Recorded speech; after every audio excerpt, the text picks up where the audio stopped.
شروع اللہ کے نام سے جو بڑا مہربان نہایت رحم والا ہے۔ آپ کہہ دیجئے کہ تم اپنے شریکوں کا حال تو بتلاؤ جن کو تم اللہ کے سوا پوجا کرتے ہو۔ مجھ کو یہ بتلاؤ کہ انہوں نے زمین میں سے کون سا جز بنایا ہے، یا ان کا آسمانوں میں کچھ حصہ ہے، یا ہم نے ان کو کوئی کتاب دی ہے کہ یہ اس کی دلیل پر قائم ہوں۔ بلکہ یہ ظالم ایک دوسرے سے نرے دھوکے کی باتوں کا وعدہ کرتے آتے ہیں۔ یقینی بات ہے کہ اللہ آسمانوں اور زمین کو تھامے ہوئے ہیں کہ وہ ٹل نہ جائیں، اور اگر وہ ٹل جائیں تو پھر اللہ کے سوا اور کوئی ان کو تھام بھی نہیں سکتا۔ وہ حلیم و غفور ہے۔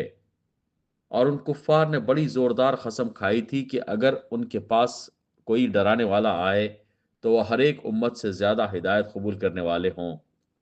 پھر جب ان کے پاس ایک ڈرانے والا پہنچا تو بس ان کی نفرت ہی میں اضافہ ہوا۔ دنیا میں اپنے آپ کو بڑا سمجھنے کی وجہ سے اور ان کی بری تدبیروں کی وجہ سے، اور بری تدبیروں کا وبال ان تدبیر والوں ہی پر پڑتا ہے۔ سو کیا یہ اسی دستور کے منتظر ہیں جو اگلے لوگوں کے ساتھ ہوتا رہا ہے؟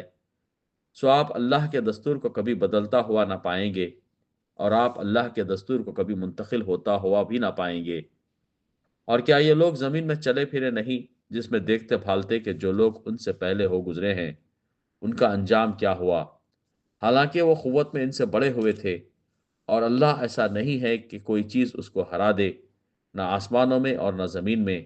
وہ بڑے علم والا، بڑی قدرت والا ہے۔ اور اگر اللہ لوگوں کو ان کے اعمال کے سبب پکڑنے لگتا تو روئے زمین پر ایک جاندار کو بھی نہ چھوڑتا، لیکن اللہ ان کو ایک میعاد معین تک مہلت دے رہا ہے۔